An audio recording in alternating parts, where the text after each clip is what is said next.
జాగరూకతగా చేయవలసిన విషయం. రైట్. మన మన ప్రధాని నరేంద్ర మోదీ ఈ ఏడాది సెప్టెంబర్ నాటికి 75 ఇయర్స్ పూర్తి చేసుకోబోతూ ఉన్నారు.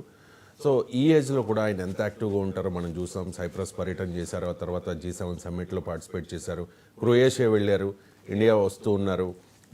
3 రాష్ట్రాల్లో కూడా ఆయన పర్యటన ఉంది. ఇవాళ సాయంత్రానికి ఐ థింక్ ఆయన ఆంధ్రప్రదేశ్ కూడా రాబోతూ ఉన్నారు. అంటే ఎందుకు ఒక అలుపు సలుపు లేకుండా ఇంత యాక్టివ్గా ఒక యువకుళ్ళ 18 ఏళ్ల యువకుళ్ళ మోదీ ఎలా పనిచేయగలుగుతూ ఉన్నారు? నేటి యూత్ ఏం నేర్చుకోవాలి మోదీ దగ్గర నుంచి?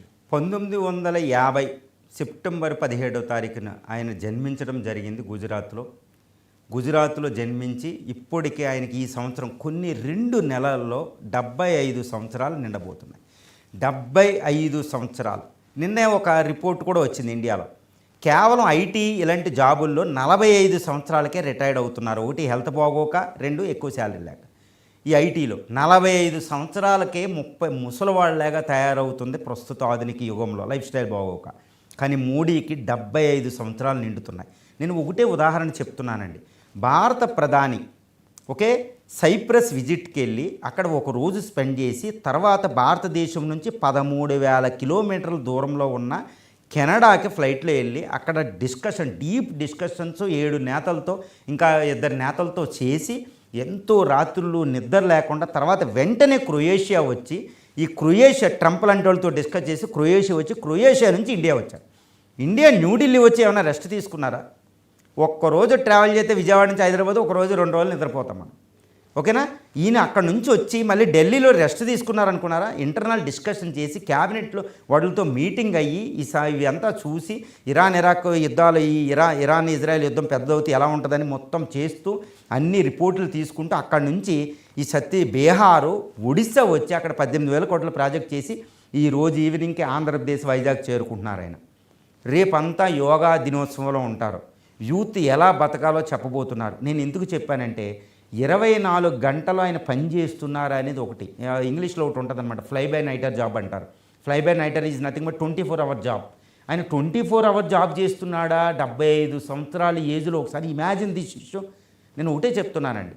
ఈజ్ గాంధీ, మహాత్మా గాంధీ. ఈయన నరేంద్ర మోడీ పుట్టిన ఇదే గుజరాత్లో పుట్టిన ఒక మహానుభావుడు, మహాత్మా గాంధీ. ఆయన ప్రపంచంలో ఒక మీడియా అడిగిద్దనమాట. బ్రిటిష్ మీడియా అప్పట్లో BBC మీడియా ఒక జర్నలిస్ట్ అడిగితే మీరు ఇచ్చే మెసేజ్ ప్రపంచానికి ఏంటంటే గాంధీ ఒకటి అంటారు, my life is my message.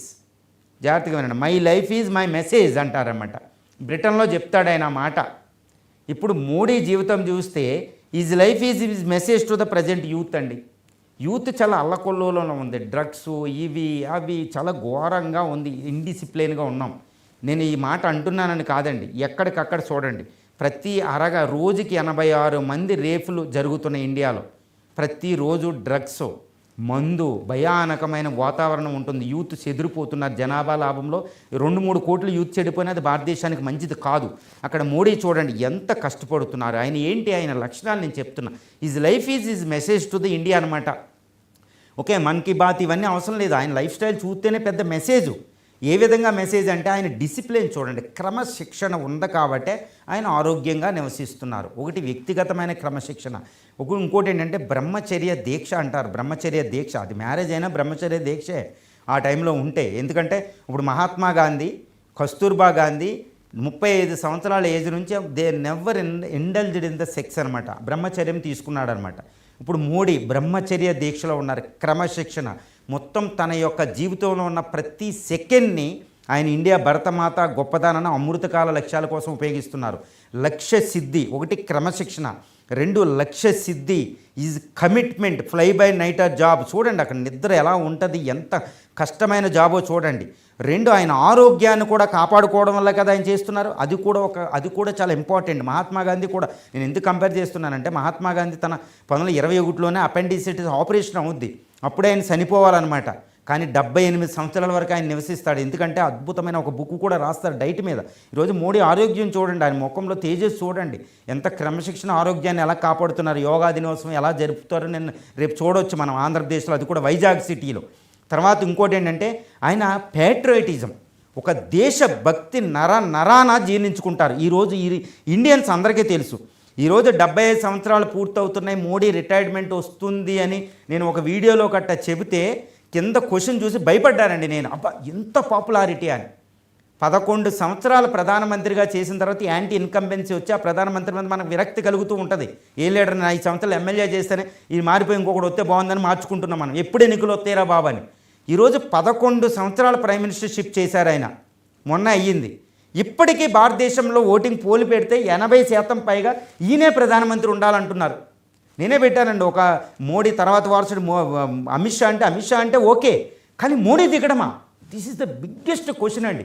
మోడీని ఈరోజు ప్రైమ్ మినిస్టర్కి ఇంకా ఈయనే ఉండాలిరా బాబు. కొన్ని మెసేజ్లు కూడా ఉన్నాయి, బతికినంతకాలం ఈయనే ప్రధానమంత్రిగా ఉండాలని. చూడండి ఎంత, ఎందుకంటే ఆయన కమిట్మెంటు, ఆయన పేట్రోయిటిజం, దేశభక్తి, కమిట్మెంట్, ఆ విజను, ఇవి చూస్తే భారతీయులు మైమర్చిపోతున్నారు. అబ్బా ఈయన ఆధ్వర్యంలో మా భారతదేశం పైకి వెళ్ళిపోతుంది. అది ఇంకోటి ఏంటంటే ఆయన లక్షణం నాయకత్వ పద్ధతి, ఒక లీడర్షిప్ అండి. ఈరోజు కొయిలీషన్ గవర్నమెంట్ ఉంది అక్కడ, ఒక సంకీర్ణ ప్రభుత్వం. 20 సంవత్సరాలు 1989 నుంచి 2014 వరకు మనం సంకీర్ణ యుగం చూసాం. ఆ సంకీర్ణ యుగంలో ప్రతి సంవత్సరం ఒక ప్రైమ్ మినిస్టర్, ప్రతి సంవత్సరం ఒక ఎలక్షన్. కానీ సంకీర్ణ ప్రభుత్వం ఉన్నట్టుందా? చూడండి, నితీష్ కుమార్ ఒక డిఫరెంట్ పర్సనాలిటీ, చంద్రబాబు నాయుడు, వీళ్ళందరినీ కలిపి సంకీర్ణ ప్రభుత్వం వెళ్తుంది, భారతదేశం ఏకతాటి మీద వెళ్తుంది, అదే గ్రోత్ రేటు. సో భారతదేశం ఈయన ఆధ్వర్యంలో ఆర్థికంగా, సామాజికంగా, సాంస్కృతికంగా, శాస్త్ర సాంకేతిక రంగాల్లో, ఫిలసాఫికల్గా ఎంత ప్రగతి సాధిస్తుందో మనం చూడవచ్చు అనమాట. నేను గొప్పగా చెప్పడం, నాకు ప్రధాని మోడీ ఇష్టమా లేదనేది కాదు, ఎవరున్నా కానీ ఈ హస్తినాలో ఎవరున్నా భారతదేశం ఎలా ఉందనేది నాకు ఇంపార్టెంట్. ఎవరున్నా రాజ్యాంగ పాలన ఎలా ఉందనేదే నాకు ఇంపార్టెంట్ అనమాట. దీని ప్రకారం చెప్తే ప్రధానికి 100కు 100% మార్కులు. ఎందుకంటే నేనేసేది కదా, భారతీయులందరూ ఈరోజు ఆయనే ప్రధానిగా ఉండాలని కోరుకుంటున్నారు. అందుకే నేను ఏమంటానంటే, చిల్డ్రన్ డే అనేది ఒకటి ఉంటుంది అనమాట. November 14th జవహర్లాల్ నెహ్రూకి చిల్డ్రన్ అంటే చాలా ఇంపార్టెంట్, చిల్డ్రన్ డే. అలాగే మోడీకి ఒక డే ఉండాలి. సర్వేపల్లి రాధాకృష్ణ ఒక ఫిలాసఫర్స్కి ఆయనకు ఒక డే ఉంది, September 5 టీచర్స్ డే కింద. వివేకానందకు ఒక యూత్ డే ఉంది. ఈయనకు కూడా one of the greatest prime ministers Modi అనే నేను చెప్తాను. ఇప్పుడు వరకే పనిచేసిన 14 మంది ప్రైమ్ మినిస్టర్లో నెహ్రూ టు మోడీ 2025 1947 నుంచి చూస్తే 78 సంవత్సరాల కాలంలో పనిచేసిన 14 మంది ప్రైమ్ మినిస్టర్లో నేను ఫస్ట్ సెకండ్ ర్యాంకులు నేను ఇవ్వను, but is one of the greatest prime ministers of India. భారతదేశానికి పనిచేసిన ప్రధానంలో ఒక గ్రేటెస్ట్ ప్రైమ్ మినిస్టర్ ఈరోజు మన వైజాగ్ ఆంధ్రప్రదేశ్ వస్తున్నారు. ఈరోజు రాత్రికి వచ్చి రేపు పొద్దున్న సుమారు ఎంతో లక్షల మందికి ఒక యోగా టీచర్స్కి ఒక పెద్ద మెసేజ్ ఇవ్వబోతున్నారు. నాట్ ఓన్లీ టు ఇండియా అండి, ఈవెన్ టు ద వరల్డ్.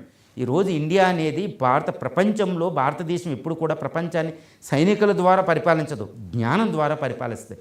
ఈరోజు భారతీయ సినిమాలు, భారతీయ మీడియా, ఇవన్నీ భారతీయ ఫుడ్, ఇవన్నీ ప్రపంచాన్ని పరిపాలిస్తున్నాయండి. అది కల్చరల్ డామినెన్స్ అంటారన్నమాట. ఈరోజు పూర్వ వైభవం సంతరించుకుంటుంది. నిన్న చెప్పాను కదా, India never send the Yoddhas, India give to the world Buddha. చూడండి, బుద్ధుడిని ఇచ్చింది, యోధుడిని ఇవ్వలేదని ఒక అద్భుతమైన పదం చెప్పారు ఆయన. శాంతి వచనం చెప్తున్నారు.